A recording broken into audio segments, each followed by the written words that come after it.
पुष्पांजलि प्रयागराज से।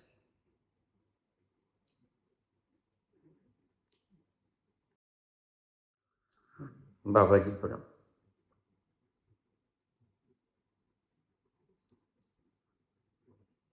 आप कहते हैं कि परमात्मा की लीला, उसकी पटकथा,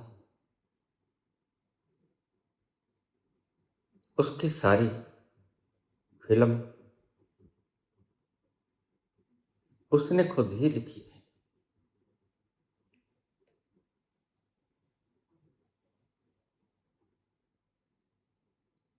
वह अपनी ही बनाई हुई सृजना से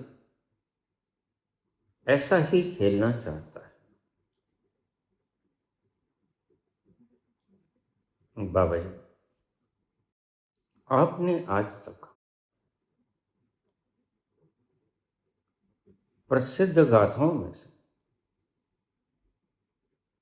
सबसे मार्मिक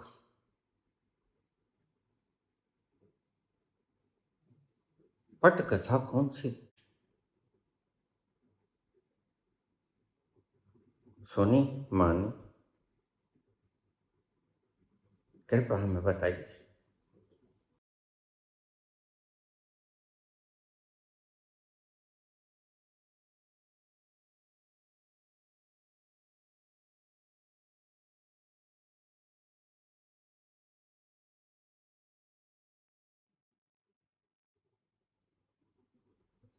मर्यादा पुरुषोत्तम श्री राम।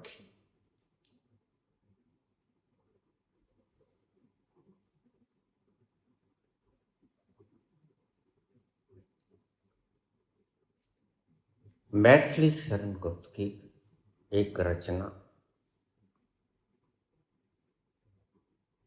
हाय अबला नारी तेरी यही कहानी, आंचल में है दूध और आंखों में पानी।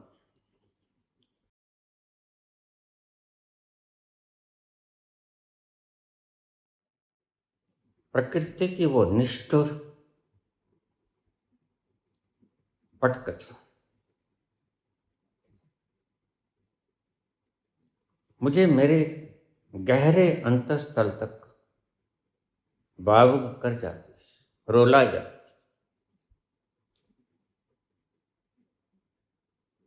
यह लीला उसने क्या लिखी, गजब कर दिया।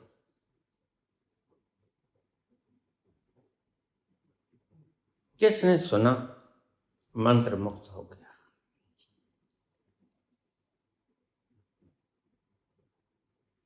जो उसने लिख दिया,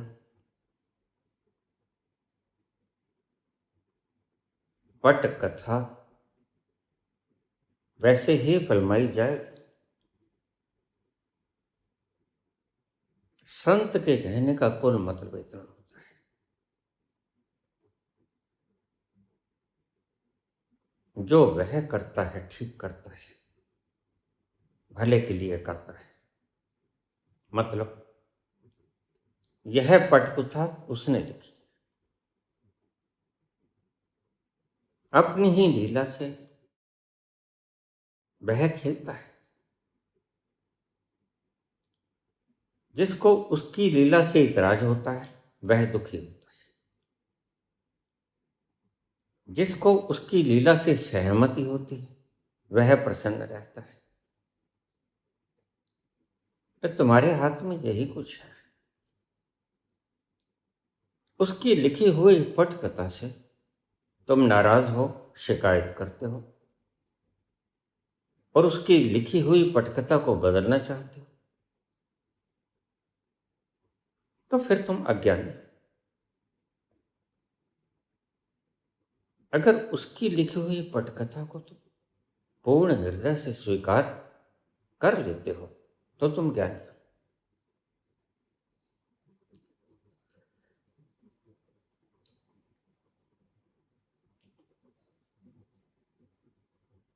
प्रकृति को वो निष्ठुर पटकथा मेरे अंतस को चीर जाती है।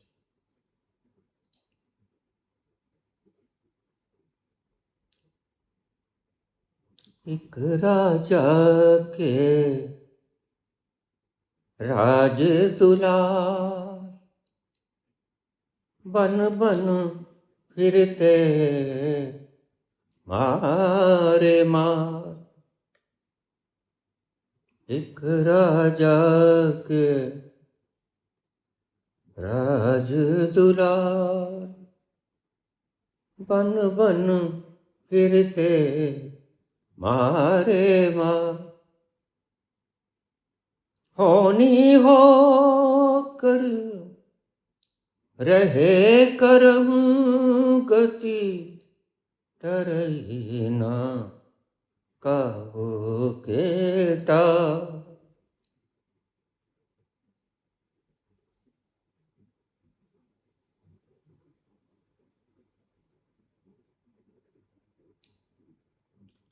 जन जन के दुख हरने वाल, जन जन के दुख हरने वाल, कष्ट उठाते हैं जन जन के प्रिय राम, लखन सिय बन को जाते हैं। हो विधना तेरे लेख किसी के समझ न आते हैं,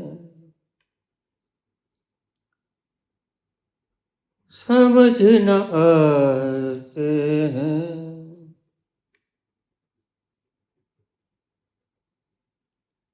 ऐसी प्रकृति की निष्ठुर पटकथा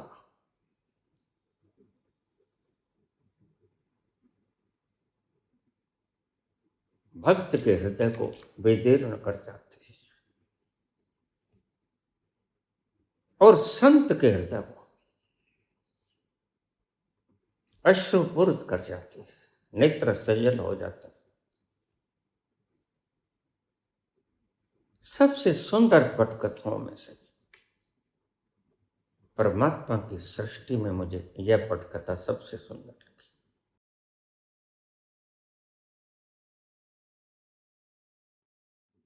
राजा का बेटा राजा की बेटी को ब्याह के लेके आया।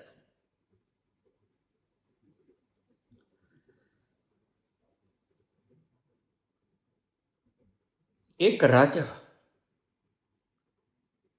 एक स्त्री से प्यार ज्यादा करता है।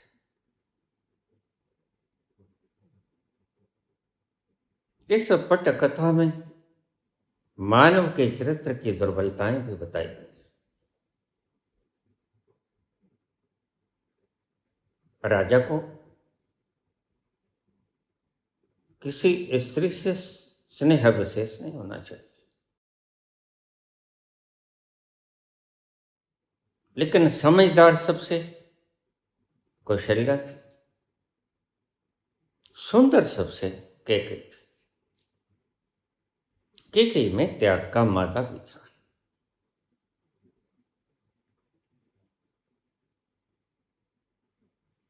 तीन 353 धर्मपत्नियां थीं दशरथ की, 3 ऑथेंटिक और 350 दासियां।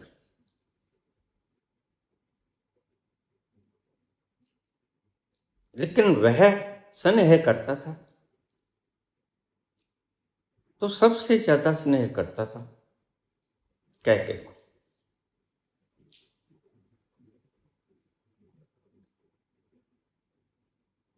और प्रकृति की निष्ठुर गाथा देखिए। मां अपने बच्चे को ज्यादा प्रसन्न देखना चाहती है, स्वभाव है।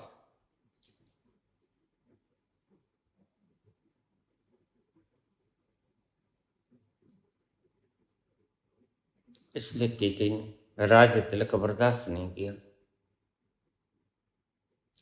राम का। वह अपने पुत्र को राज गद्दी पर सुशोभित होना चाहती थी। उसका कारण यह नहीं कि पुत्र राजा हो जाए, तुम भ्रांति में हो जाते। उसका कारण अहंकार था कैकेयी का। मैं महारानी कहलाऊं, असल में बहुत ही चीजें तुम समझ नहीं पाते। उनका ओरिजिनेटेड पॉइंट कोई और होता है, तुम समझ कुछ और लेते हो। मंथरा ने कैकेयी के उस अहंकार को जगाया कि कौशल्या महारानी क्यों बने, तुम क्यों नहीं? राजा की चहेती हो, राजा के लिए बलिदान किया है तुमने, और 2 वर भी तो हैं तुम्हारे पास। मूढ़ व्यक्ति को गलत बातें जच जाया करती हैं।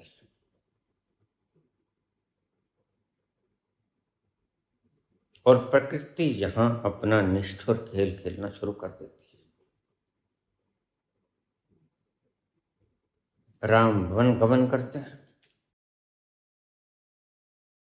सीता संग जाती है।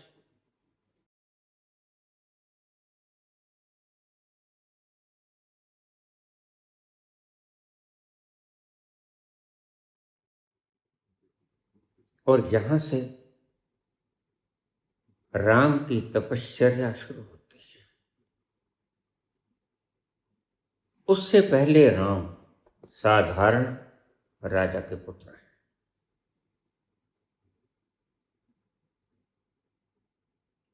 अब से शुरू होती है राम की वह गाथा जो राम को पुरुषोत्तम बना गई, मर्यादा पुरुषोत्तम बना गई।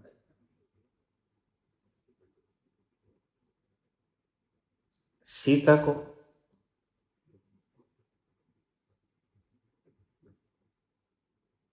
ऐसे विशेषणों से युक्त कर गई कि इतिहास में कोई नारी सीता जैसे कष्ट सहन नहीं कर सकी।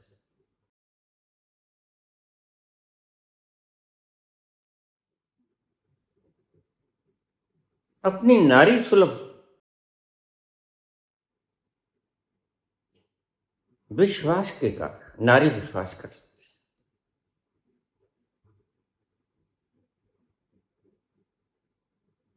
है। वह एक भगवा वस्त्रधारी राक्षस के शिकंजे में फंस गई। ध्यान रखना, यहां पग पग पर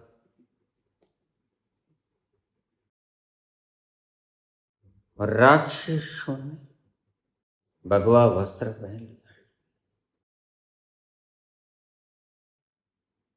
होशियार यार जानी ये रास्ता ठगों का। यहां जरा नजर चूकी तो माल दोस्तों।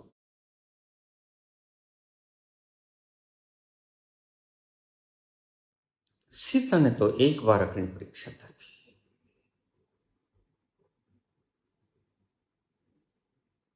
लेकिन मैं हैरान हुआ करता हूं।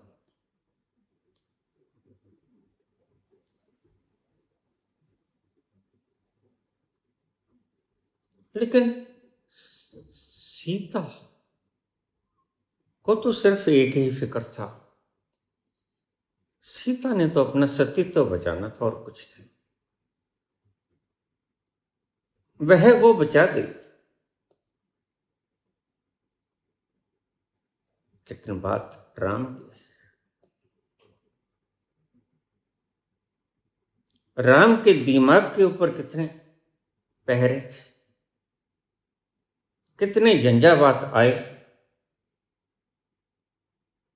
और उसे सबकी सुननी पड़ी।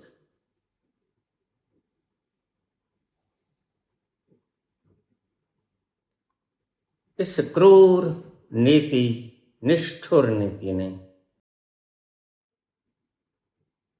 तिल तिल पर राम की परीक्षा ली। जैसे ही राम को बुलाया गया, कैकेयी को भवन में बैठी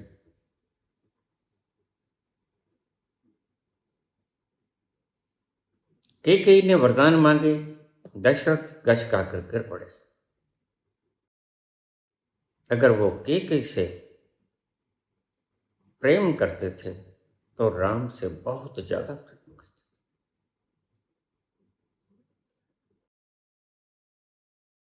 राम लखन सिय बन गए,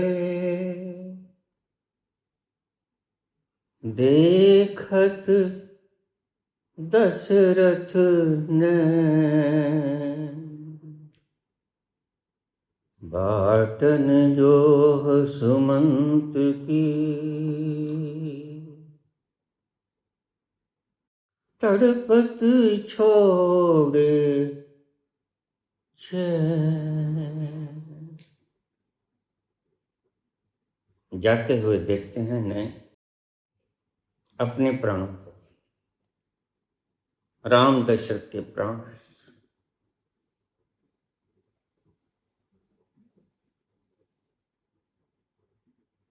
और देखते देखते ना दिन में न रात में नींद नहीं आती। अविरल धारा अश्रु बनकर नैनों से प्रस्फुटित होती है। सुमंत की बाट जोहते हैं। सुमंत को समझाया था, देखो इन्हें समझा बुझा के किसी तरह ले आना, ये मान जाएंगे। कोमल चित अति दीन दयाला, कोमल चित अति दीन दयाला, कारण बिन रघु नाथ कृपाल। ये कोमल चित, बाप की नजरों में बच्चा बोल रहा है।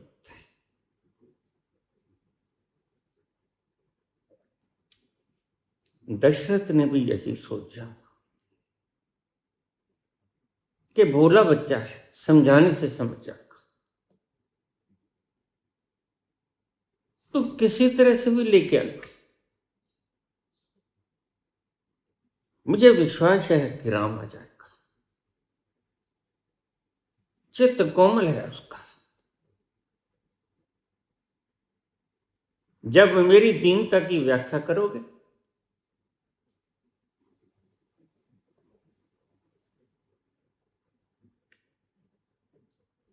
तो राम का हृदय पिघल जाएगा।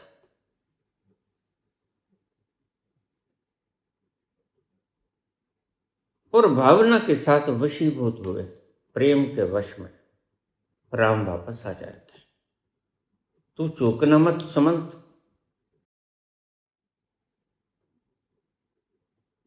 ये सभी तीन मेरे प्राण हैं, इनको छोड़ के मत आ जाना। बाटन जोह सुमंत की, मूंद लिए ने। लेकिन बात जोहते जोहते राम नहीं आए। रोते रोते, तड़पते तड़पते, हा राम, हे राम।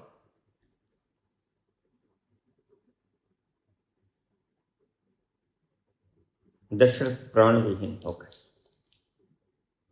बड़े तड़पे।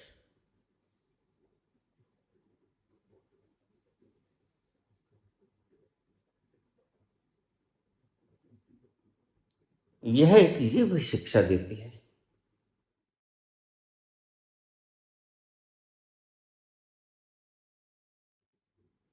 मोह सबसे बड़ी अड़चन है। मनुष्य के जीवन की सबसे बड़ी अड़चन अगर कोई है, वो काम, क्रोध, लोभ, अहंकार और मोह है। अगर मोह को निकाल दिया जाए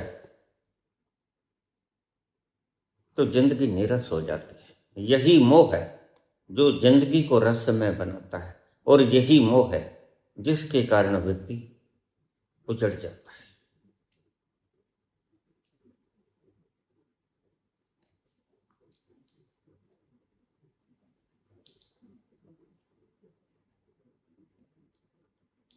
यही दशरथ ने देखा था, मेरा पुत्र बड़ा होगा, मैं उसे राज दरबार में आसीन करूंगा, राज तिलक करूंगा।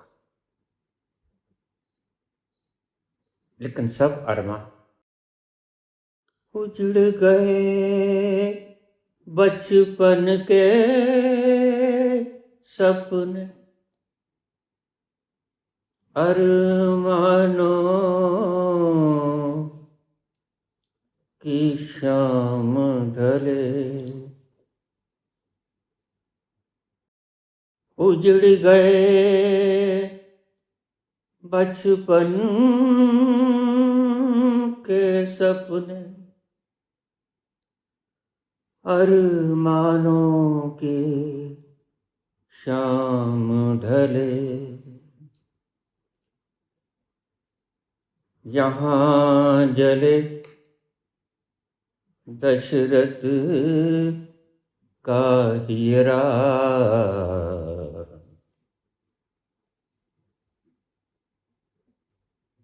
वहाँ ये इसके प्राण चले। राम क्या गए, दशरथ प्राण विहीन हो गए। यह मात्र पंचभौतिक तत्व का पुतला, पंचभौतिक तत्व का पुतला रह गया।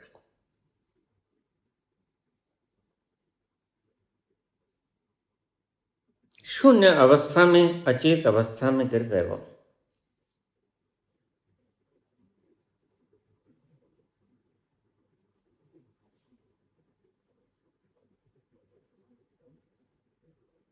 जिस प्रेम को तुम प्रेम करते हो, वह प्रेम नहीं मोह होता है।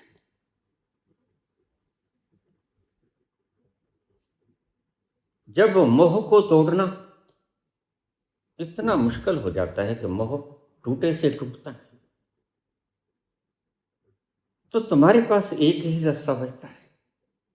अब इसे ठीक से समझ लेना।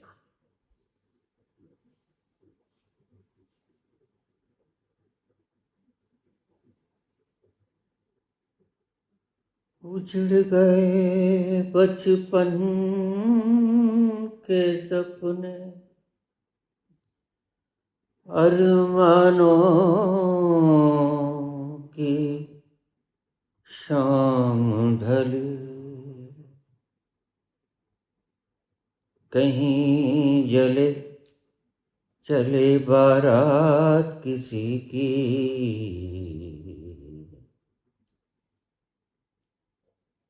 कहीं किसी का प्यार जले।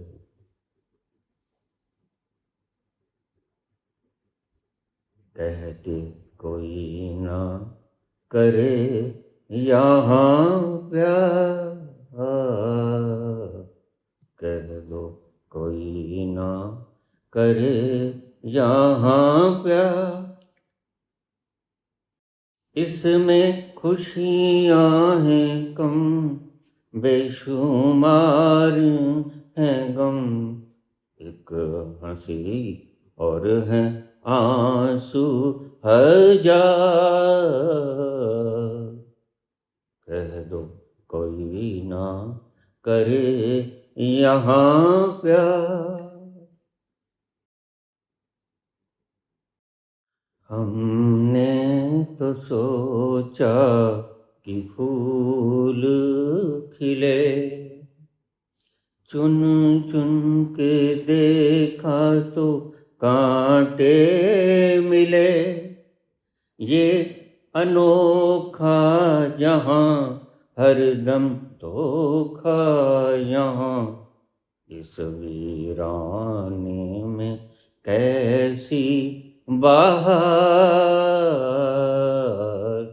कह दो कोई ना करे यहाँ प्यार, इसमें खुशियाँ हैं कम, बेशुमार हैं गम, एक हंसी और है आंसू हजार। कह दो कोई ना करे यहाँ प्यार, प्रीत पतंगा दिए से करी, उसकी हीलो में वो जल जल मरे। प्रीत पतंगा दिए से करे, उसकी हीलो में वो जल जल मरे। मुश्किल राहें यहाँ, अश्कुर आहें यहाँ, इसमें चैन नहीं ना करार।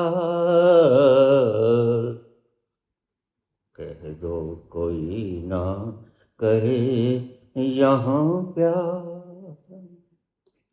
इसमें खुशियाँ हैं कम, बेशुमार हैं गम, एक हंसी और है आंसू हजार।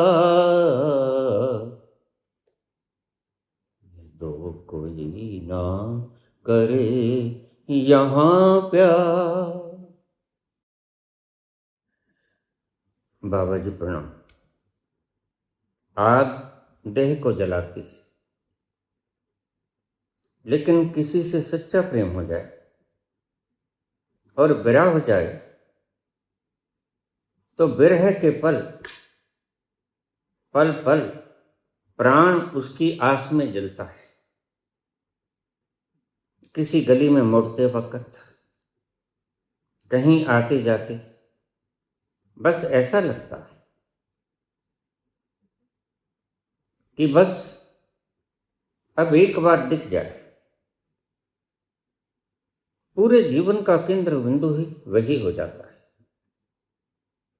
जिसके इर्द गिर्द दुनिया घूमने लगती है।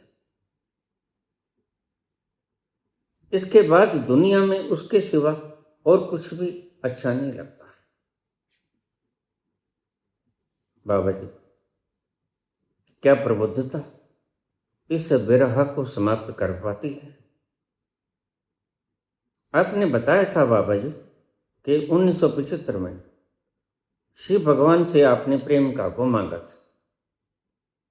क्या प्रबुद्धता के बाद यह विरह संपूर्णता समाप्त हो गया? बाबा जी, आपके गाए हुए संगीत में मुझे आज भी आनंद के साथ साथ विरह की अग्नि का आभास क्यों होता है? श्री यश गोरा।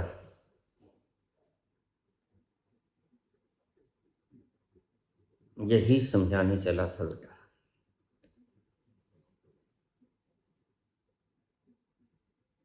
काश दशरथ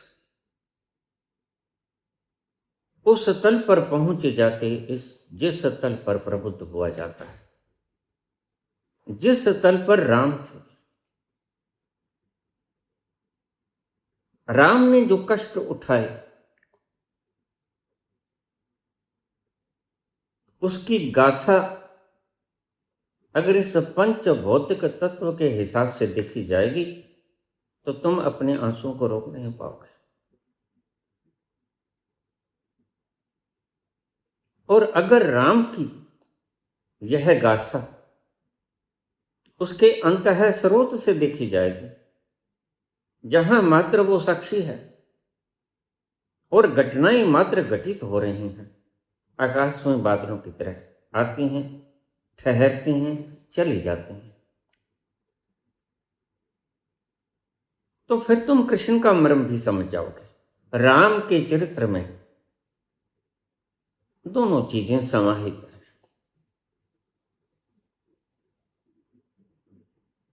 मोह की दृष्टि से देखोगे तुम तो तुम्हें दशरथ का बिरहा नजर आएगा। वो तड़पता हुआ जी रहा, वो तड़पता हुआ जी रहा। किस तरह एक बार सुमंत इन्हें वापस ले आना। मेरे प्राण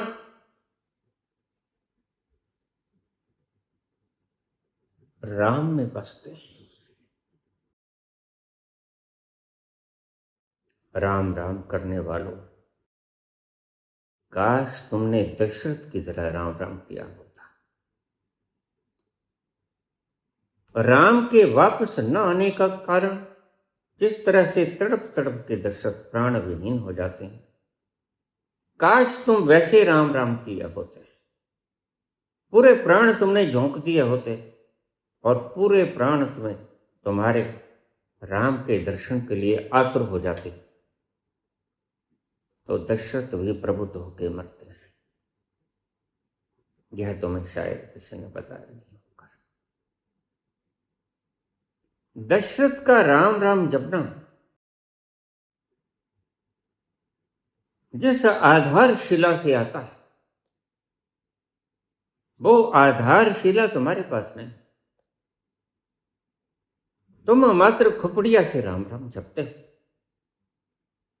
और तुम्हारी खुपड़िया गणते हैं। लेकिन जरा पूछो राम के हृदय से, दशरथ के हृदय से पूछो, ये कितनी माला जप ली?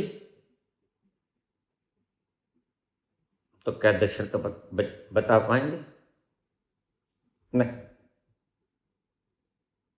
दशरथ का राम राम जपना जाप नहीं, रेपिटेशन। हृदय की आग में, बिरहा की आग में जलती हुई वह याद है, वह स्मरण है जिसको संतों ने कहा कि स्मरण करना, रिमेंबर योरसेल्फ। लेकिन आज हमने हर चीज को दिखावा बना दिया है।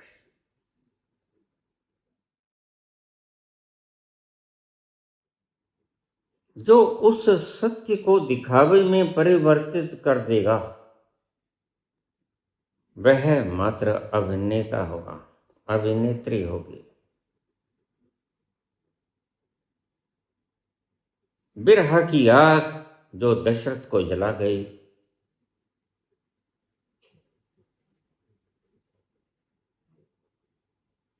वह बिरहा की आग तुम्हें नहीं जलाती,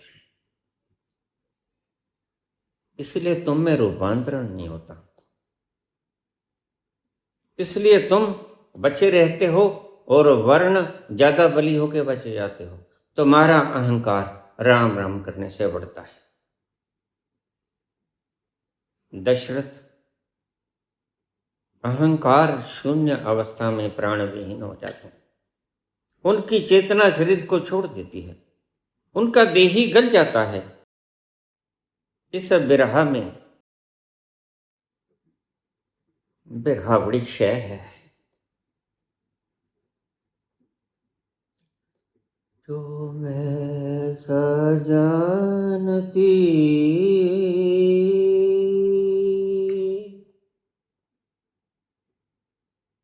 प्रीत की है दुख हो,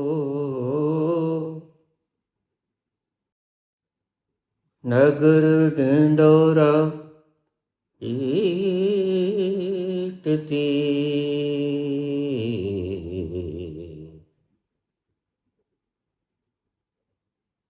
प्रीत न करियो को।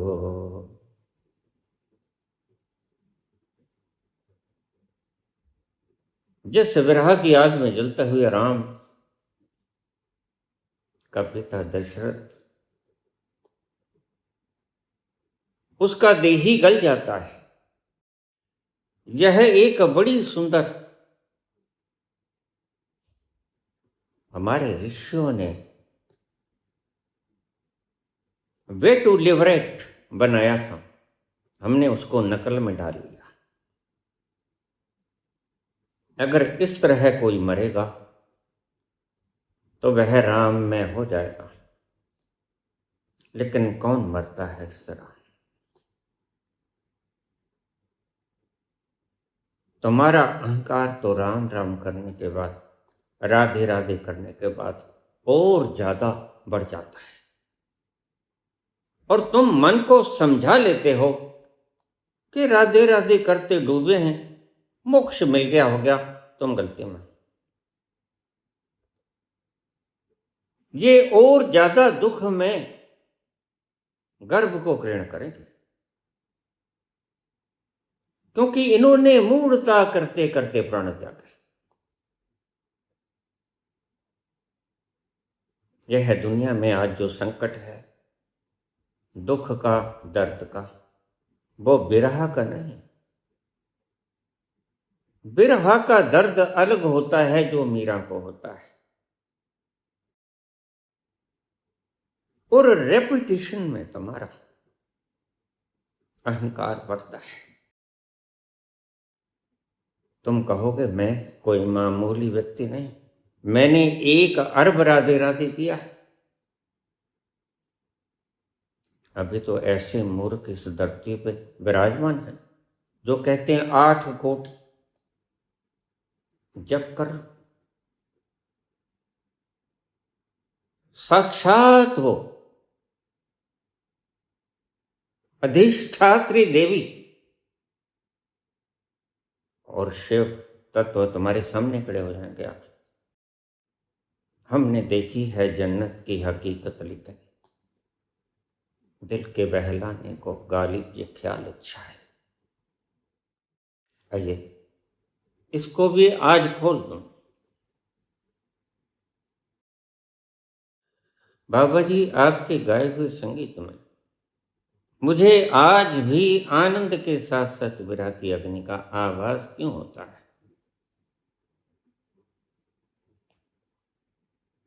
जो विरह में आनंद आए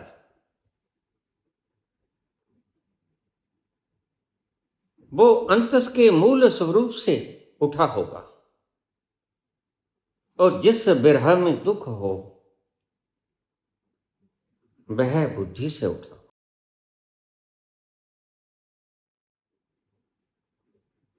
मीरा का और दशरथ का विरह उद्गम स्रोत से आता है,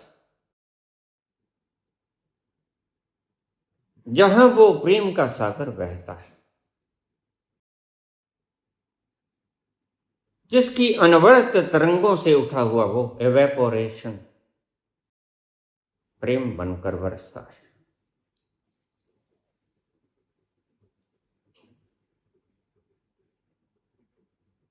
इसलिए मीरा गाती तो है,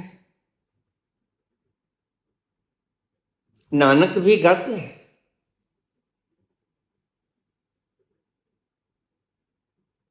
और कबीर भी सुरत कलारी भई मतवारी, मतवारी हो जाती है सुर। मधवा पी गई बिन तोले। जन्म जन्मों के प्यासे जब तुम उस प्यासी सूरत को लिए उसके पास जाते हो, जो प्रेम का समुद्र है, खजाना, तो तुम वहां हड़बड़ा के पड़ते हो। वहां तुम्हारा मन करता है कि अगस्त्य की तरह सारा समुद्र ही गटक जाऊं।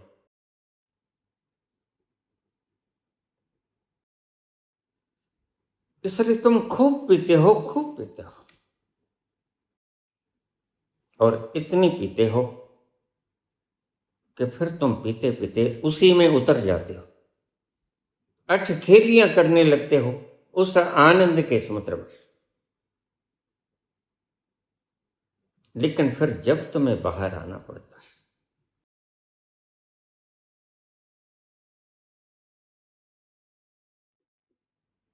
तो तुम उस तल से जहां अग्नि नहीं पहुंच सकती, नैनम छदंती शस्त्राणि नैनम दहति पावका न चैनम क्लिदन्त्यापो न शोषयति मारुता,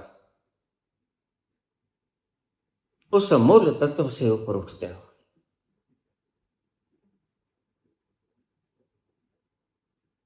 और कलेक्टिव अनकॉन्शियस में प्रवेश कर जाते हो, तो वहां तुम्हें आसपास की तरंगें प्रभावित करती है और उन तरंगों में दुख है, उन तरंगों में विरह है। वो तरंगें तुम्हें अपनी लपेट में ले लेती हैं। ध्यान रखना, किसी संत का शरीर भी राजस्थान की गहराती लुओं से बच नहीं सकता। शरीर तो अपना धर्म निभाएगा, आत्मा अपना धर्म निभाएगी, शरीर अपना धर्म निभाएगा। तुम ये मत सोचना ये प्रहलाद जो जलते नहीं, यह तो गाथाएं हैं, सिंबॉलिक एब्रीविएशंस हैं। इनको समझने की आवश्यकता है। सत्य इनके भीतर रस की तरह छिपा हुआ है, कोई उद्घाटित करने वाला होना चाहिए। जब तुम उस तल से ऊपर उठोगे, जिस तल पर चिंता की आग नहीं पहुंचती, चिता की आग भी नहीं पहुंचती,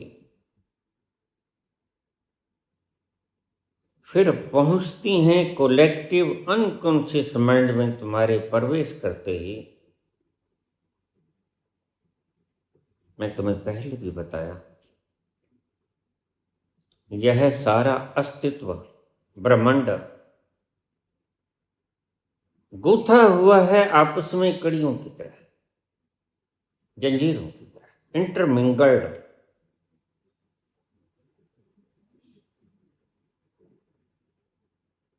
जब तुम उस क्षेत्र में प्रवेश किए, तो सारे संसार से आती हुई तरंगें तुम्हें घेरती हैं और वो तुम्हें व्यथित कर जाती है। इसलिए मैंने कहा, मांसाहार छोड़ दो, पाप करना छोड़ दो। संत तुम्हें सदा कहते हैं, यह मूल है दुख का। पुण्य करो, लुटाओ, दान करो, बेशर्त लुटो, बेशर्त लुटाओ अपने खजाने। और संत यही करता है। संत अध्यापक नहीं होता जो 30-40 मिनट के प्रवचन का आपसे मुआवजा ले। संत कोई कथावाचक भी नहीं होता जो अपनी फीस पहले तय कर दे। संत तो बांटता है, संत लुटता है, क्योंकि वो इतना भर गया है, उसकी गागर इतनी भर गई है, छल के बिना वो हल्की होगी नहीं। उसे छलकना नहीं पड़ता, वह छलक जाया करती है, क्योंकि और स्थान नहीं। गले तक पूरी भर गई है, एक बूंद भी समाने को बाकी नहीं। इतना भी स्थान नहीं, इतना भी स्पेस नहीं। फिर क्या घटित होता है? फिर वो छलकती है, क्योंकि गगन मंडल से तो निरंतर हर घड़ी हर पल वह संत का शरीर चाहे सोया चाहे जागा, वह छलकता ही रहता है।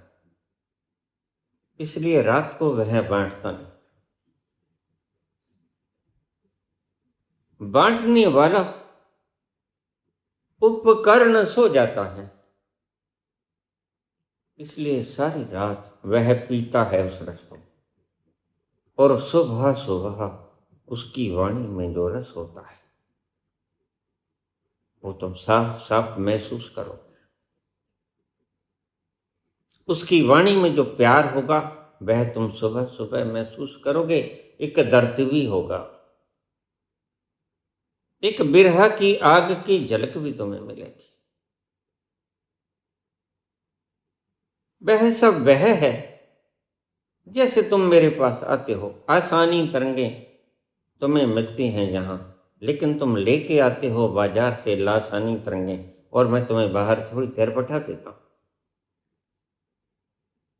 क्योंकि अगर तुम वैसे ही चले आए तो लासानी और आसानी दोनों मिल जाएंगे, तुम्हें वो आनंद नहीं आएगा, तुम्हें पता नहीं चलेगा। थोड़ी देर बाहर बैठकर तुम स्नान कर लेते हो।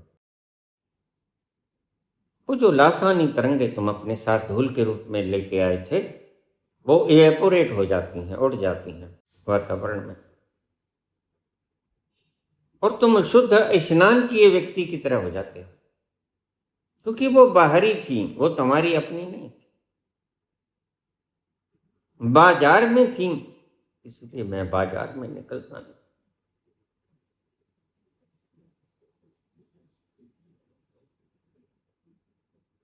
यह कोई तप नहीं है मेरा,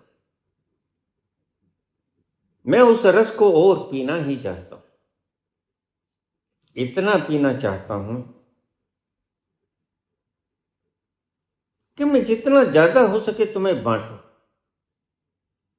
यह बांटने की,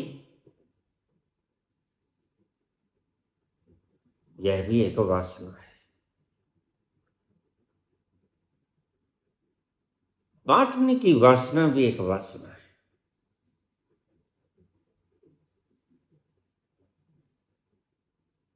इसको ऋषियों ने नाम दिया करुणा का। तो बुद्ध के पास एक वासना रह जाती है, करुणा। करुणावतारम संसार सारम भुजगेंद्रहारम सदा वसंतम हृदयारविंदे भवम भवानी सहितं नमा। यह करुणा भी एक वासना है, बांटने की इच्छा शेष है, और यह जगी तुम्हारे दुखड़ों से। जो भी आया दुख और दर्द की आग से लपटे हुए आया,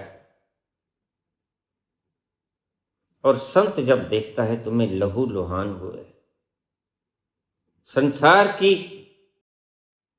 चाकुओं ने तुम्हें गोद डाला, संसार की इच्छाओं ने, वासनाओं ने तुम्हें भेद डाला, तुम्हारा जरा जरा जख्मी है, तो तुम्हारे जख्म देखकर संत व्याकुल हो जाता है। उसके तल पर कहा गया, संत हृदय नवनीत समाना। संत का हृदय माखन की तरह होता है, पीके जाता है। वह देखता है तुम जगह जगह से गुदे हुए लहू लुहान हो, तुम्हें चैन कैसे आता होगा। वह 24 घंटे उस चैन में डूबा हुआ आनंद का रसपान करता हुआ व्यक्ति, जरा सोचिए कि तुम्हारी इस व्यथा को देखकर उसके दिल पर क्या गुजरती होगी।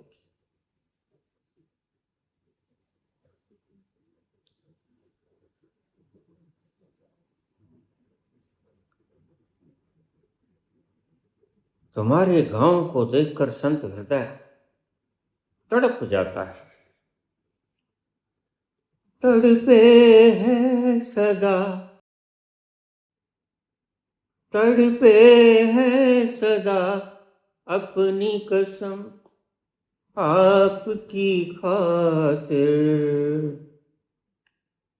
तड़पे है सदा अपनी कसम आपकी खातिर। ये जान भी जाएगी सनम आपकी खातिर।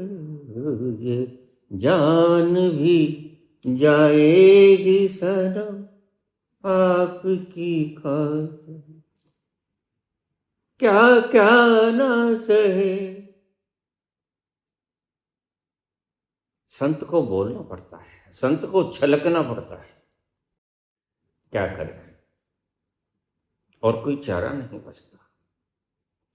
तुम प्यासे हो और संत के पास अकूत संपदा है, फिर भी अगर तुम प्यास मिटाने की जगह खोपड़ी की शंकाएं मिटाते रहो,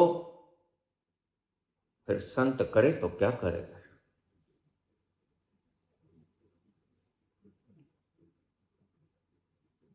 मैं तुम्हें रोज कहता हूं, प्यास को मिटाने के प्रश्न करो। तुम प्रश्न करते हो शंका को मिटाने का, और शंका को मिटाना और प्यास को मिटाना ये बिल्कुल विपरीत बातें हैं। आपको कोई विस्मय नहीं होना चाहिए अगर मैं आपके अंगूठा लगा दूं तो, ब्लॉक कर दूं तो। जब आप अंगूठे पे ही सवाल उठाना शुरू कर दो, फिर ये प्रश्न नहीं, ये शंका।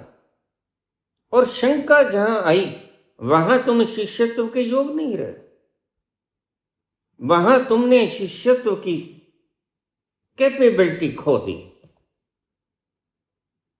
फिर मैं समझ गया, फिर मैं तुम्हारे ब्लॉक करूंगा ही करूंगा। तुम जाओ, अभी तुम योग्य नहीं हुए, आ जाना जब तुम्हें प्यास जगे।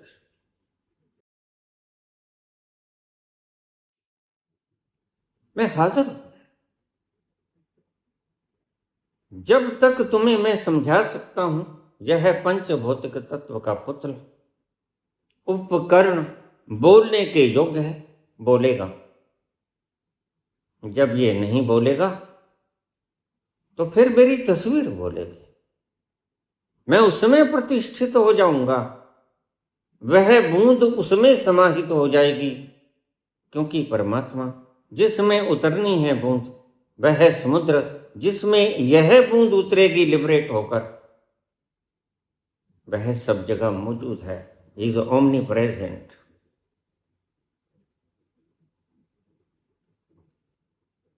फिर तुम वहां करो ना। मैं बोल तो ना पाऊंगा, क्योंकि माटी की पुतली कभी बोलते नहीं, लेकिन सुन जरूर पाऊंगा, because I am present everywhere, I am omni present. तो तुम्हारी व्यथा को सुन सकूंगा, बोल न सकूंगा। आज मैं इसीलिए कहता हूं, इसीलिए ओशो कहते कहते मर गए, मेरे प्रस्थान के बाद जीवित गुरु को तलाश लेना, लेकिन तुम अंधे होके बह रहे हो। क्या तुमने जीवंत गुरु को तलाशा? नहीं। तुम उसके भाई के पास चले गए, शैलेंद्र, जो पहुंचा नहीं।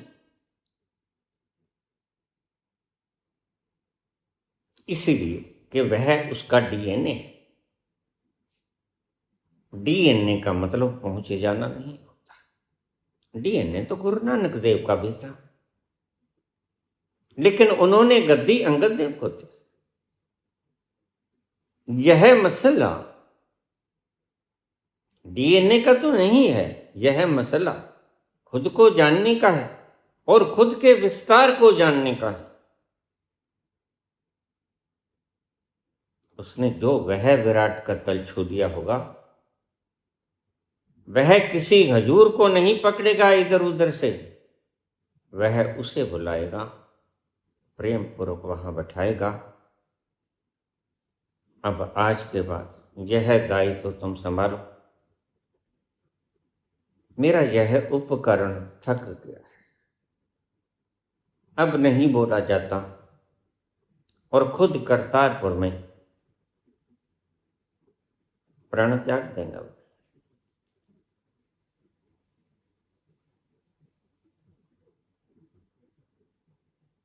जिसने समुद्र को पी लिया अगस्त की तरह, वह सदा ही बांटता रहता है, क्योंकि घड़े चुक जाया करते हैं, समुद्र कभी चुका नहीं करते।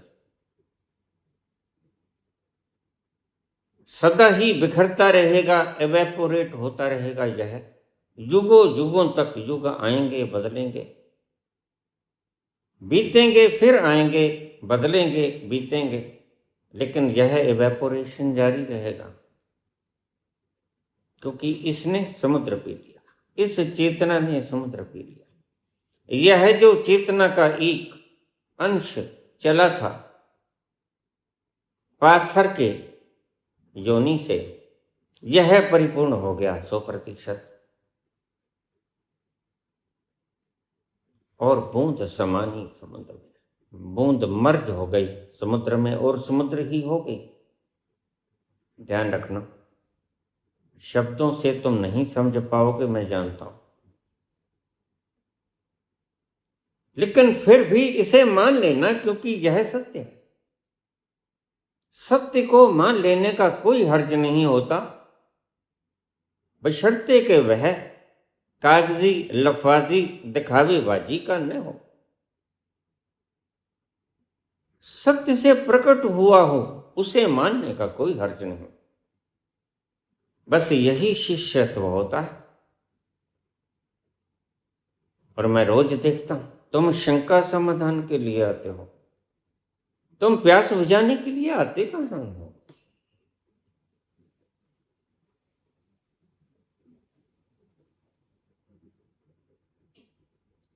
यह भी शंका ही है तुम्हारी। तुम जब भीतर जाओगे तो देखोगे, बाबा जी मेरे पे शक्तिपात कर दो। तुम गलत हो जो कहते हो कि मैं प्यासा हूं। मैं जब देखता हूं तुम्हारे भीतर, तो मैं तत्क्षण जान लेता हूं यह प्यास नहीं है, यह है शंका समाधान। और जिसको शक हो गया उसे नहीं मिलेगा कभी। फिर मैं अगर कह दूं कि तुम तो गए, तो गए, क्योंकि श्रद्धा विश्वास रूपिणो याभ्याम बिना न पश्यन्त। अगर श्रद्धा गई तो सब कुछ गया, अगर शंका आई तो सब कुछ लुट गया।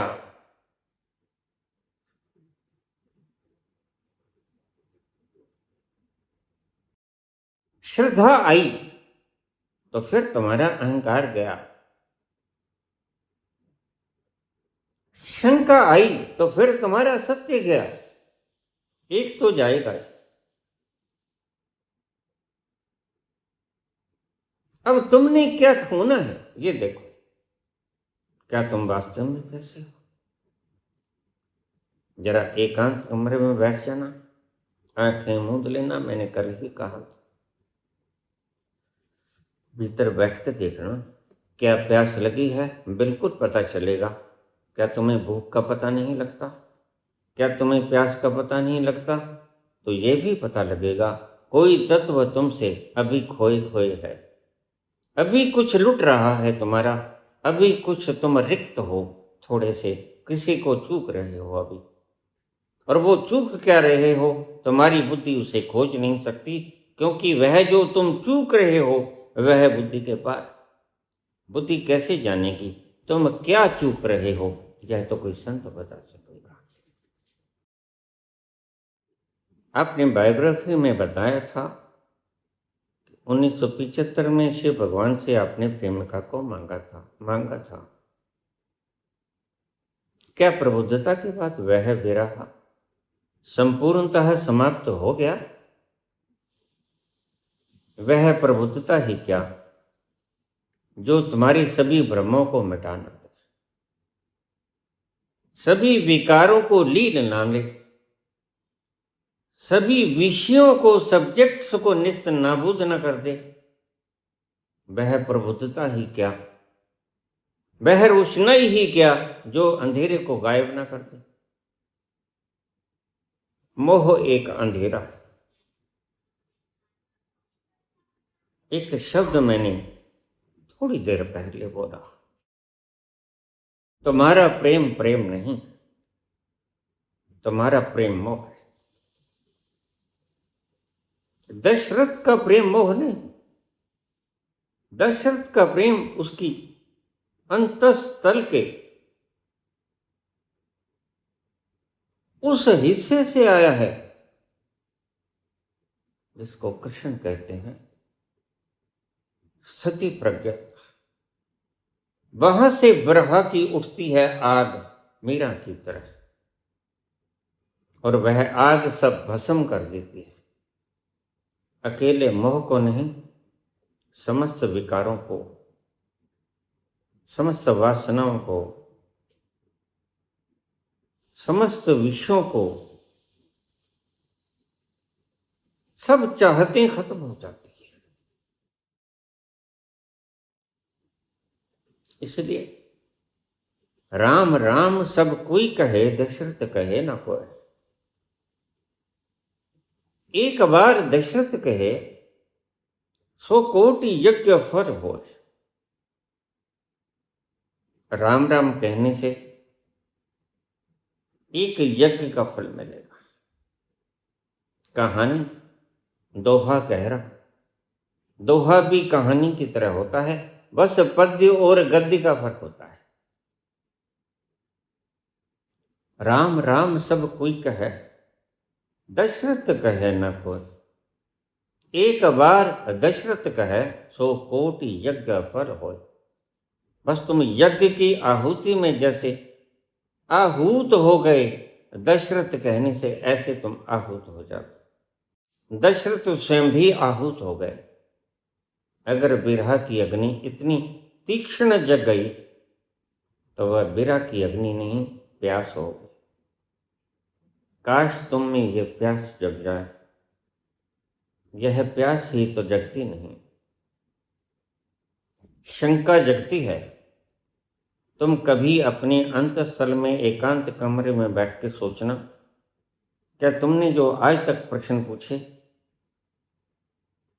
वह शंका समाधान से आए या विरह की आग से आए, तो तुम्हें जवाब मिल जाएगा। मुझे पूछने की आवश्यकता नहीं पड़ेगी। इसलिए मैं जवाब देता हूं, इसलिए कि कभी कोई एक सच में प्यासा आ जाएगा, और उस सच में प्यासे व्यक्ति के लिए मेरे पास पानी है, बशर्ते कि मैं उसके ऊपर शक्तिपात करूं और वह चिल्लाए ना, नरेंद्र की तरह, विवेकानंद की तरह, स्वामी जी मेरे माँ बाप भी हैं, मैं तो गया। बस यही परीक्षा होती है।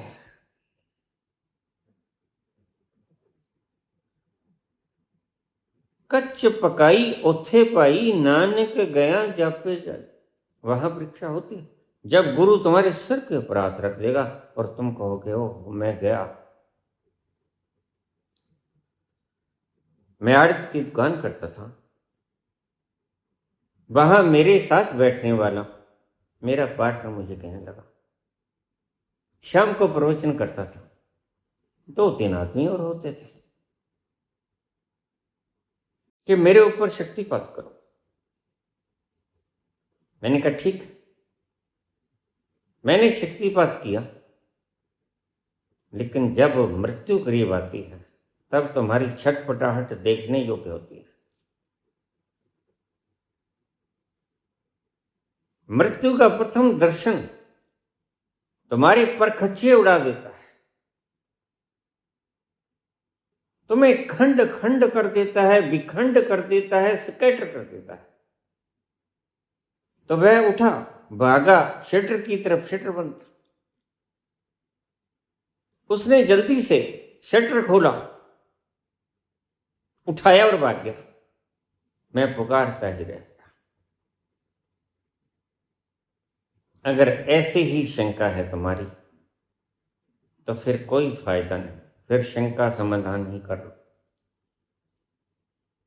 यह भी अच्छा है, मेरी वाणी के साथ जो लिबड़ तिबड़ की एक बूंद आया करती है रस की, वह भी धीरे धीरे तुम्हारे घड़े के अंदर जुड़ती जाएगी और एक दिन सच में प्यास जग जाएगी।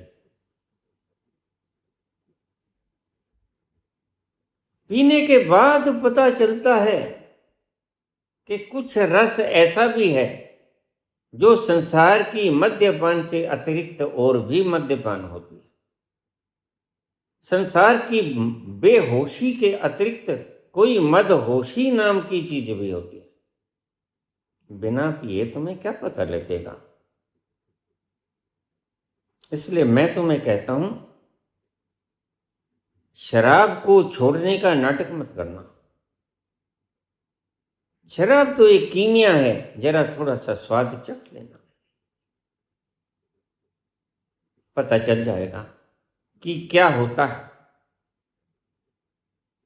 फिर जब तुम वह असली नशा चखोगे तो समझ आएगा कि मदहोशी और बेहोशी में फर्क क्या होता है। यह वो शराब है जिसका नशा न दिन न रात, न जगते न सोते, फिर सारी उम्र तक वह चढ़ा ही रहेगा। नाम खुमारी नाम का चढ़ी रहे दिन रात, यह एक लक्षण सा। क्या तुम जो नाम लेते हो वह खुमारी तुम्हारी मृत्यु तक बनी रहती है? सच में तो खुमार पैदा ही नहीं होता। और बाबा ने तो लक्षण बताया था। अगर वो सच में तुमने नाम पी लिया अमृत का, तो वह सरूर ऐसा है, न दिन न रात, न सोते न जगते, न उठते बैठते, न चलते फिरते, न खाते पीते, न कोई क्रियाक्रम करते, वह कम नहीं होगा जैसे अनंतनाथ तुम्हारे भीतर गूंजे। तुम बंद करना चाहो तो कभी हो पाएगा? यह कुदरत ने एक उदाहरण बना दी। तुम लाख चेष्टा कर दो, लेकिन वह बंद नहीं होगा तुम्हारे बंद करने से।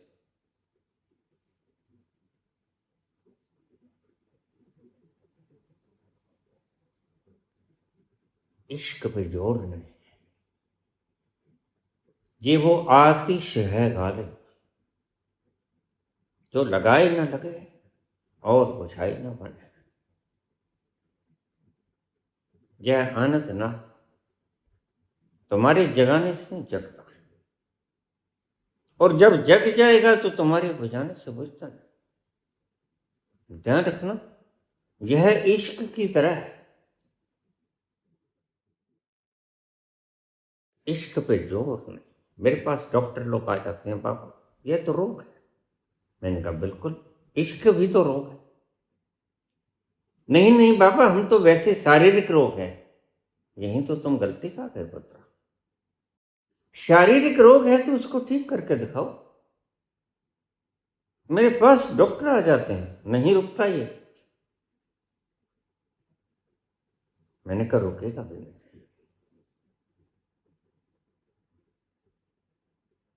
ये वो आतिश है गालिब, जो लगाए ना लगे और बुझाए ना बने। तुम्हें शुरू किया था ये नहीं। बहुत से रोग ऐसे हैं जिसे विज्ञान समझ ही नहीं पाए, जिसे आध्यात्म समझता है। आध्यात्म तो कुछ भी ऐसा नहीं जो नहीं समझता। उसमें से एक अनंतनाथ भी है।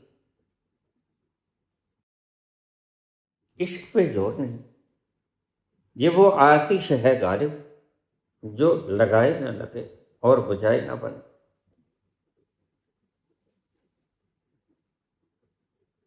तो पूछा इससे क्या वह विरह का ताप खत्म हो गया? हाँ।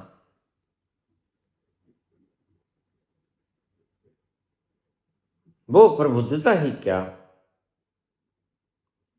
वो अमृत ही क्या, जो विष के प्रभाव को समाप्त न कर। वह जो खिंचाव होता है प्रेम, जिसे तुम उपाधि देते हो, वह मोह है। और मोह एक विकार। अगर इस मोह का ठीक प्रयोग किया जाए और मोह को प्रेम में बदल लिया जाए, विरह की आग से युक्त कर दिया जाए, तो फिर वो संबोधि में परिवर्तित हो जाता है। फिर वो तुम्हें आमूल चूल परिवर्तित कर देता है। ट्रांसफरेंस हो जाती है, ट्रांसफॉर्मेशन हो जाती है।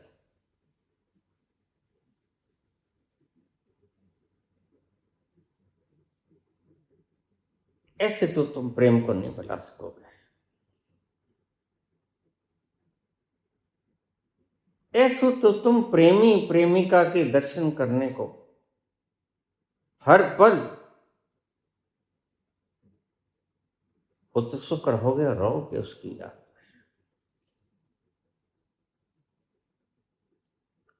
दिन जो पखेरु होते, पिंजरे में मैं रख लेता। दिन जो पखेरु होते, पिंजरे में मैं रख लेता, पालता उनको जतन से, मोती के दाने दे, सीने से रहता लगा, याद न जा बीते दिनों की,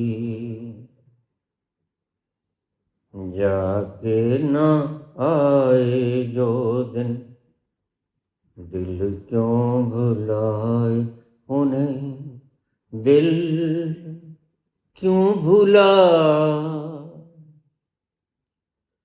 याद न जा। काश तुम विकारों को ठीक से भोग लो, क्योंकि इन विकारों में भी उस परमात्मा की तासीर नजर आती है। यहीं से यात्रा शुरू करो। मोह में छिपा है प्रेम उस परमात्मा का, काम में छुपा है वह परम पिता परमात्मा। तुम्हें उसे देखने का ढंग नहीं आया, सलीका नहीं आया तो विकारों से नफरत मत करना। यह है परमात्मा तक जाने की सीढ़ियां, इनका उपयोग कर लो सीढ़ियों की तरह। तस्वीर उनकी छुपा के रख दूं जहां जी चाहे, तस्वीर उनकी छुपा के रख दूं जहां जी चाहे, मन में बसी वो मूरत, मन में बसी वो मूरत, लेकिन मिटी ना मिटा, कहने को है वो परा,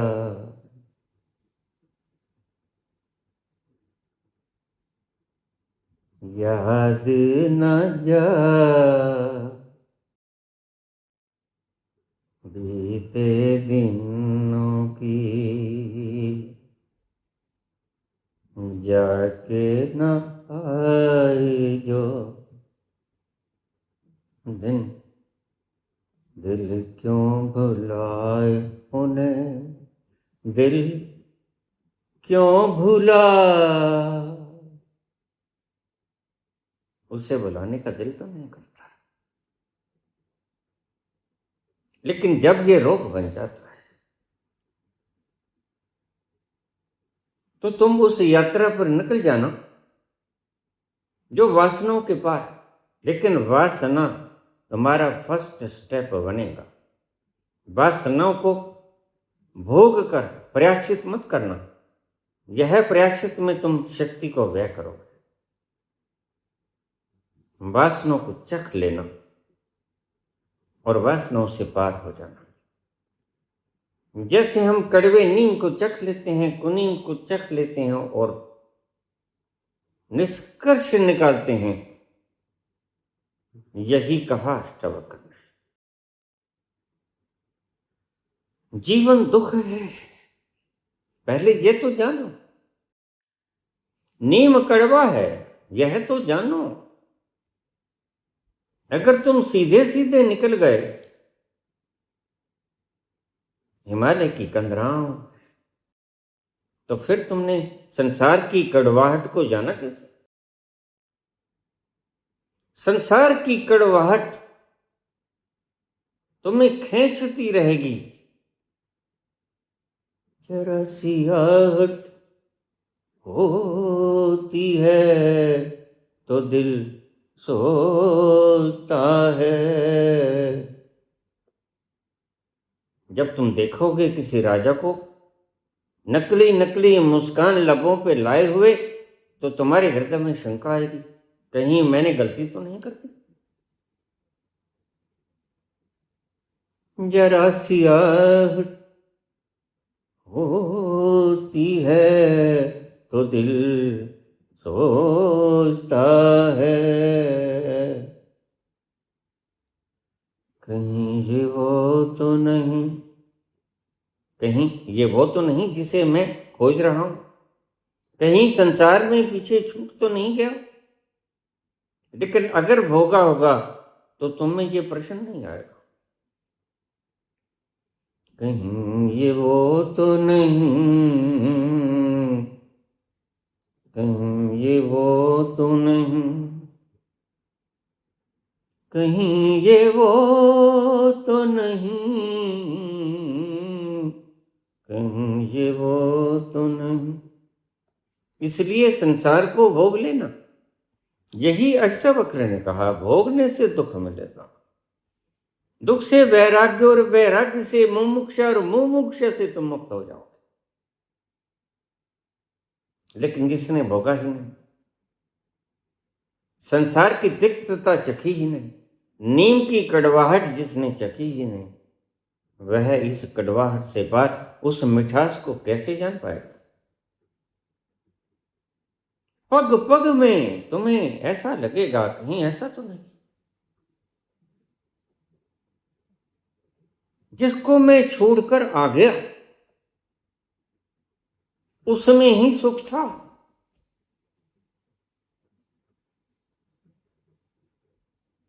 और तुम्हें पता नहीं संसार दूर से बड़ा लुभावना है। All that glitters are not gold. बड़ी महक बरसाता है, बड़ी चमक दमक है इसमें, इसलिए तो राजनीतिक दिखावा करते हैं। इसलिए तो ये शादीशुदा जोड़े बाहर जब निकलते हैं भीतर से जूत पटांग होके आते हैं, और चोट लग गई तो फेस पाउडर लगा लो सुंदर नजर आने के लिए। दिखावेबाजी में मत पड़ना, ऑथेंटिसिटी में, प्रामाणिकता में जीना, तो तुम एक दिन पहुंच जाओगे।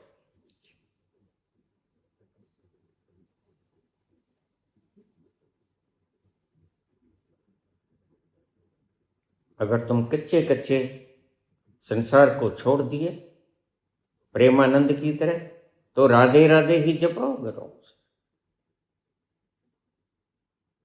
तुमने इसकी सत्यता को जांचा परखा नहीं, तो कच्चे कच्चे खिलाड़ी कच्चे कच्चे आगे भगत पैदा करेंगे जो डूब भी जाएंगे, और तुम भ्रम फैलाओगे कि आहा तीर्थ पे मरे, मोक्ष मिल गया, तो चलो तुम्हें भी मोक्ष दिला दूं। ये जानते हैं कि मोक्ष वोक्ष कुछ नहीं मिलता, इसलिए खुद नहीं मरे। यही तो विडंबना है पंडितों। तुम्हें कहेंगे आहा क्या बात, यमुना माता में डूबे हो।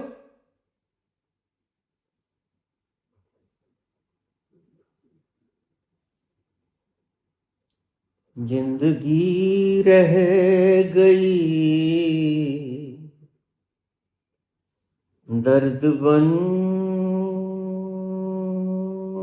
के, दर्द दिल में छुपाए छुपाए, आ सोचा तो आंसू भराए, मुद्दतें हो गई मुस्कुराए, आ सोचा तो आंसू भराए। सोचो इन बाबाओं के मुख को देखो, इनसे पूछो कि तुम पिछली बार सच में कब मुस्कुराए थे। इन्हें वो वेला सिर्फ बचपन का याद आएगा। अब जो मुस्कुराहट आई जया किशोरी के चेहरे पर, वो झूठ बोलकर जो पैसा कमाया वो सुविधा से आई, शांति से नहीं आई। सुविधा और शांति में बड़ा फर्क है। यह लावण्य और आराम की खुशी है, लेकिन यह रहस्य का रस नहीं। बागेश्वर से पूछो, पिछली दफे तुम कब मुस्कुराए थे? बड़े से बड़े राजनीतिज्ञ को पूछो, पहली बात तो वो सिर्फ वैसे ही हंसते हैं। जो बात मेलोनी की समझ नहीं आती तो फिर कुछ रिएक्शन तो करना ही होता है, दिखावेबाजी, तो फिर हंस पड़ते। मेलोनी भी हंसती है, समझ उसे भी कुछ नहीं आया कि मोदी क्यों हंसा। वो भी कुछ बोलती है, जाने क्या तूने कही, जाने क्या मैंने सुन, बात कुछ बन ही गई। जाने क्या तूने कही, जाने क्या मैंने सुनी, बात कुछ बन ही गई। जाने क्या तूने कही। बढ़िया तरीका है। इन सभी उपदेशकों से पूछो, सर लोगों से पूछो कि सच में तुम कब मुस्कुराए थे। वो खिलखिलाहट जो बच्चों के भीतर से आती है, उस तरह सच में तुम कब मुस्कुराए थे, मुखौटा लगाए बिना। वो शायद बचपन के लम्हों के सिवा तुम्हें कोई गिना न सके। बचपन के लम्हे ही तुम्हें ऑथेंटिक खिलखिलाहट देते, क्योंकि तुम इनोसेंट होते हो। इसलिए ईसा ने कहा, only they will enter in my God's kingdom will be innocent just like a child.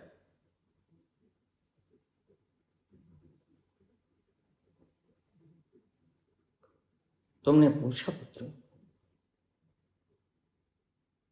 क्या वह जो बाबा जी से 75 में तुमने अपनी प्रेमिका मांगी थी,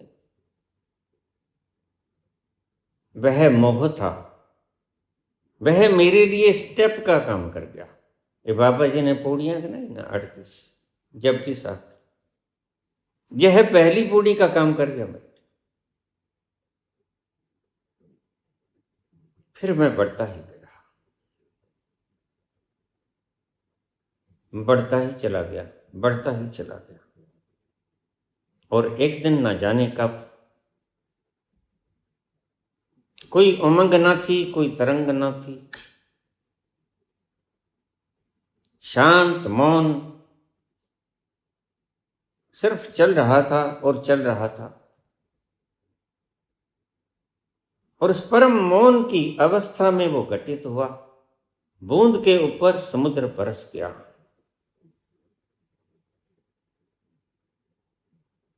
और सारी आग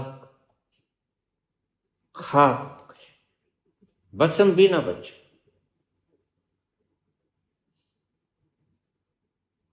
उस वक्त तुम परम प्रसन्नता को प्राप्त होते हो, जब तुम्हारे अहंकार की राख भी न बचे, तुम पूर्णतया निस्त नाबूद हो जाओ। यहीं जाना है, यहीं है मंजिल तुम्हारी। अगर कोई तुमसे पढ़ा लिखा व्यक्ति जो आईएएस की कुर्सी को ठोकर मार दे, वो कहे कि एनलाइटनमेंट नहीं होता, तो मत मानना।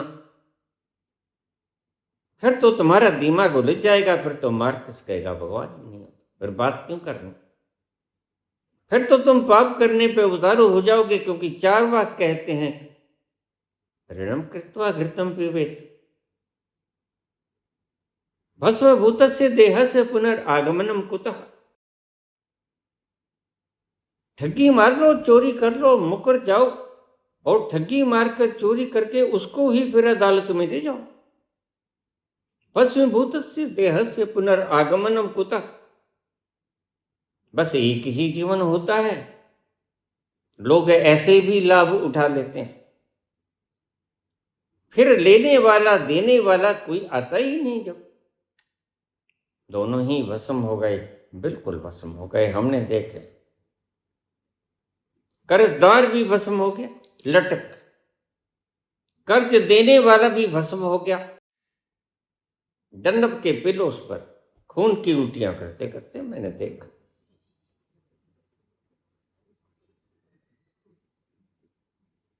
कौन बचा?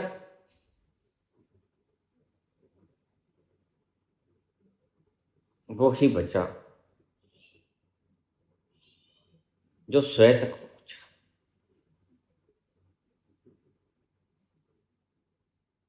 तो यहां बड़ा उल्टा पुल्टा है, अध्यात्म बड़ा उल्टा पुल्टा है। अध्यात्म में तुम्हें भोग से शुरू होता है और तुम्हारा संसार भोगों को भोगते हुए भोगों को प्रताड़ित भी करता है।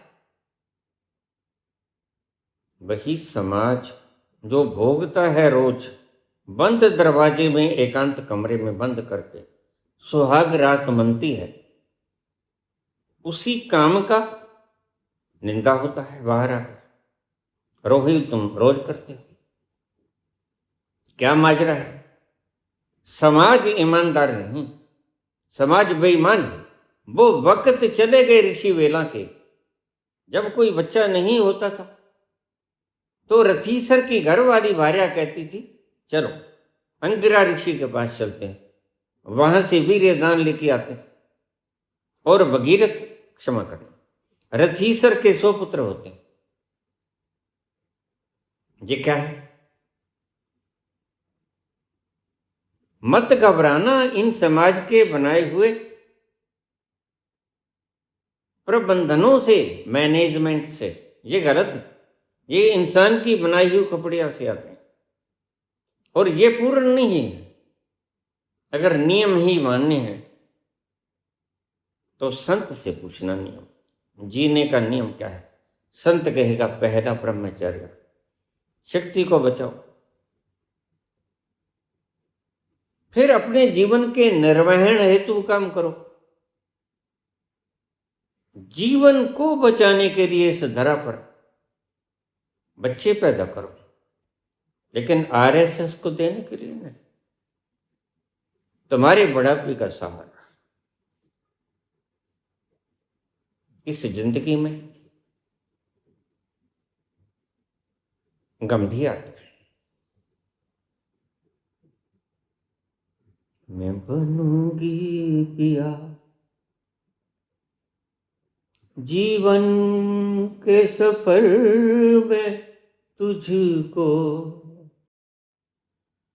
साथी की जरूरत होगी, साथी की जरूरत हो। दिया कैसे जलेगा अकेले, बाती की जरूरत होगी, बाती की जरूरत हो। मैं बनूंगी पिया तेरे पथ का दिया, दिया पथ पे जलाने दे। साथी ना समझ कोई बात नहीं, मुझे साथ तो आने दे।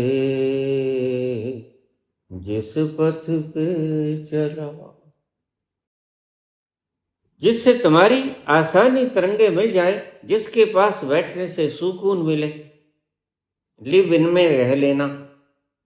सामाजिक बंधनों को मत मानना। समाज मूर्ख है क्योंकि समाज अज्ञानी, और झुंड सदा ही मूर्ख होता है, कम्यून सदा ही मूर्ख होता है। कम्यून कभी भी उस परम तत्व तक एक यकसा नहीं पहुंच पाएगा। मरना होता है अकेले, कैवल्य में जाता है व्यक्ति। इसलिए महावीर ने उस परम दशा को कैवल्य की अवस्था कहा।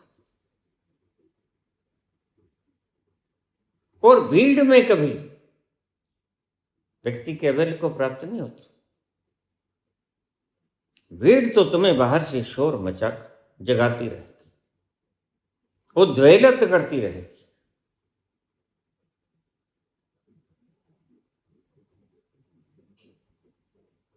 किसी का साथ ले लेना, बच्चे पैदा कर, लेकिन किसी मूर्ख संस्था को देने के लिए नहीं। तुम्हें भी जरूरत पड़ेगी। जिंदगी में गम भी मिलते हैं, हो समझौता गमों से कर लो। चाहे गम भी है, कोई बात नहीं, दूसरे का गम ही होता है। दूसरा तुम्हारी कंसंट्रेशन को भंग करता है, लेकिन यहां समझौता करना होगा, क्योंकि कल बुढ़ापा भी आएगा। यह जो आचार्य लोग बोल रहे हैं, इनकी प्रेमिकाएं, ये सहारा है, इन्हें थाम लेंगी। तुम्हें बच्चों का सहारा है, तो अपने बुढ़ापे की लाठी अवश्य पैदा करना, लेकिन किसी संस्था को, पागल संस्था को दान देने के लिए नहीं। ये मूड है, ये उससे राजनीति करवाएंगे, उसे कत्लो गारत कराएंगे, उसका लहू बिखेरेंगे, कुरुक्षेत्र की तरह धरती लाल करवा देंगे। इनके पीछे मत लगना। मैं तुम्हें स्वतंत्र जीवन जीने की दिशा बताता हूं। तुम अपना सोचो, पहले स्वार्थी हो जाओ।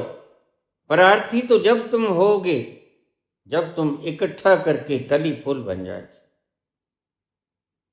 फिर सुगंध को लुटाओगे, क्योंकि सुगंध तो तुमने बहुत पी ली।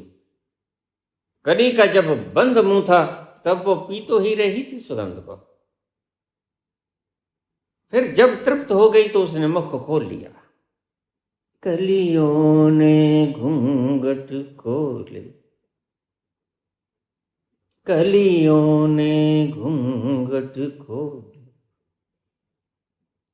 हर फूल पे भंवरा डो, क्या आया प्यार का मौसम, गुलो गुलजार का मौसम, कलियों ने घूंघट खोले, हर फूल पे भंवरा डो। तो फिर संत की तरह लुट जाओ। स्वार्थी से प्रार्थी बनने की कला तुम्हें सीखनी होगी। जिसने इकट्ठा ही नहीं किया, कमाया ही नहीं, वह बांटेगा क्या खाक। पहले स्वार्थी बनो, इकट्ठा करो, इकट्ठा करके बांटने के योग्य हो जाओ। और जैसे कभी अपना मुख खोल के फूल की पंखुड़ियां खिल जाती हैं और भंवरे डोलते हैं, फिर साधक तुम्हारे आसपास आएंगे, तुम्हारी सुगंध को चखेंगे, उनके नासापुट सुगंध से लबालब हो जाएंगे, उनका रोआ रोआ तृप्त हो जाएगा, तुम्हारी बात सुन के, तुम्हारी सुगंध को चख कर। विकारों को स्टेप की तरह प्रयोग करो। विकारों को हीन भावना से मत देखो, ये ऊर्जा के परिवर्तित रूप हैं। कोई भी विकार निंदा योग्य नहीं। परमात्मा की इस सृष्टि में निंदनीय कुछ भी नहीं। मात्र आलोचना ही है। गलत रास्ते तो हैं, सही रास्ते भी तो हैं। सही रास्ता चुन लो, सही गुरु तलाश लो, गुरु के करीब बैठो, गुरु की हवाओं को चखो, गुरु की शीतल मंद मंद मुस्कान को देखो, पियो उसकी सुगंध को, तुम्हारा रोआ रोआ निहाल हो जाए। और उसके बाद जब तुम तृप्त हो जाओ, तो फिर बंट तो जाएगा ही, बांटने की फिक्र मत करो, वह तो कली का मुख खुल जाता है खुद ब खुद। जब कली भर जाती है भीतर से सुगंध से, फिर उसे मुख खोलना नहीं पड़ता, फिर तो खुल ही जाया करता है।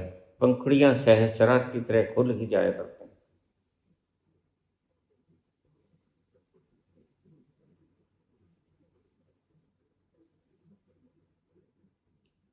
जब तुम वहां पहुंचोगे जिस तल की बात संत करते हैं, जहां जाकर तुम कहते हो अहम ब्रह्मस्म, अभी तो तुम्हें उस बात का पता नहीं, इसलिए याद कराते हैं अष्टावक्र, इसलिए याद कराते हैं उपनिषद, वेद। तत्वमसि श्वेत के तुम ही हो। किसी गैर को नहीं खोजना है, पदार्थ गैर है, और पदार्थ में रस नहीं। स्वयं को खोजना है, उसका लक्षण है रस, तर्क नहीं। जो तुम्हें तर्क सिखाए वहां से भाग जाना, जो तुम्हें रस से पिलाए वहां बैठ जाना। बैठ ही जाओगे, क्योंकि रस मजेदार है इतना। और जरा सी दे दे साकी, और जरा सी, कैसे रहूं चुप के मैंने ही क्या है, होश अभी तक है बाकी। और जरा सी दे दे साकी, और जरा सी।